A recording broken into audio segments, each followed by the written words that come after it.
Hi friends, welcome back to my channel kitchen queen.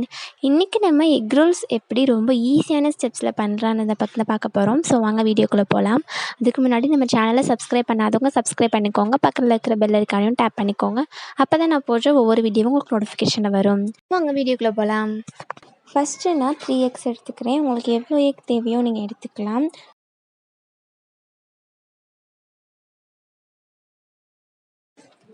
இப்போது எக்கை உடச்சி அதில் இருக்கிற மஞ்சக்கருவோட நம்ம தனியாக செப்பரேட் பண்ணி எடுத்துக்கலாம். இதே மாதிரி எல்லா எக்கோட மஞ்சக்கருவும் நம்ம தனியாக எடுத்து வச்சுக்கலாம்.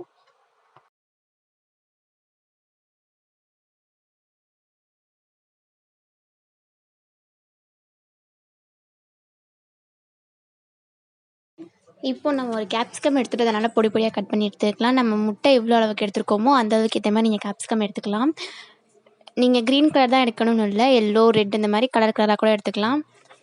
எல்லா கேப்சிகமும் நம்ம சீடு இல்லாமல் எடுத்து வச்சுக்கலாம்.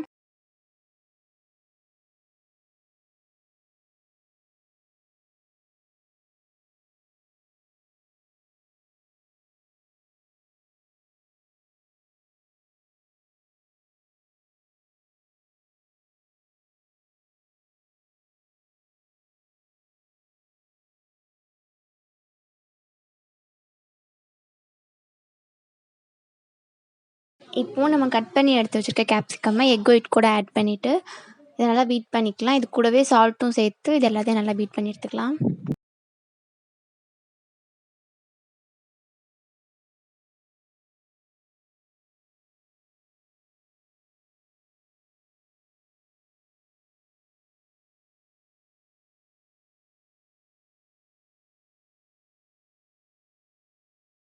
இப்போ நம்ம எடுத்து வச்சுருக்க முட்டையோட மஞ்சக்கரு கூடயும் தேவையான அளவு உப்பு ஆட் பண்ணிவிட்டு கொஞ்சம் லைட்டான அளவு வாட்டர் மட்டும் சேர்த்துட்டு இது எல்லாத்தையும் நல்லா பீட் பண்ணிக்கலாம்.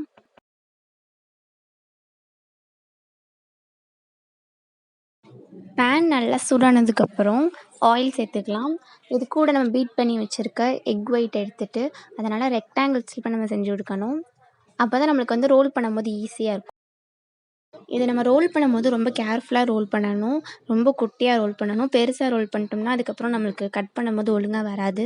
அதனால் குட்டியாக பார்த்து பார்த்து ரோல் பண்ணுங்கள். அதே மாதிரி ஃபுல்லாக ரொம்ப வேக விட்டுறாதீங்க. கொஞ்சம் பாதி அளவு இந்த மாதிரி தான் இருக்கும். இப்போது மீதி இருக்கிற எக் ஒயிட்டையும் இதே மாதிரி நம்ம ரெக்டாங்கிள் ஷேப்பில் பொரிச்சு எடுத்துக்கணும். இது அந்த எக் ரோலோட கண்டினியூஸாக இருக்கிற மாதிரியே எடுத்துகிட்டு இது எல்லாத்தையும் ரோல் பண்ணி எடுத்துக்கணும்.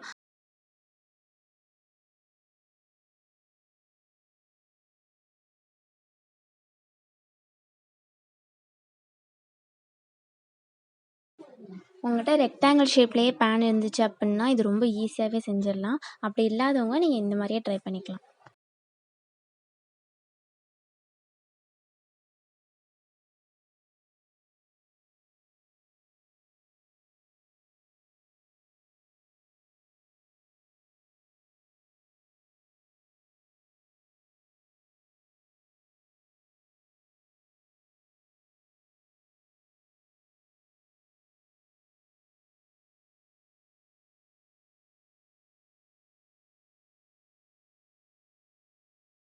உங்களுக்கு இந்த மாதிரி பார்ட்ரு கட் பண்ணால் வேஸ்ட் ஆகும் அப்படின்னு நினச்சிங்கன்னா நீங்கள் பார்ட்ரு கட் பண்ணாமலே இதை ட்ரை பண்ணிக்கலாம்.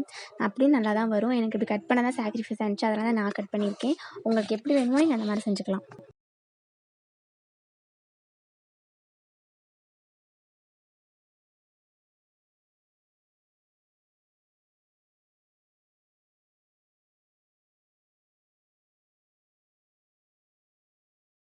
இப்போது அந்த எக் ரோலை நம்ம ட்ரையாங்கிள் ஷேப்பில் கட் பண்ணி எடுத்துக்கலாம். அவ்வளோதான், நம்ம டிஷ் இப்போ ரெடி ஆயிடுச்சு.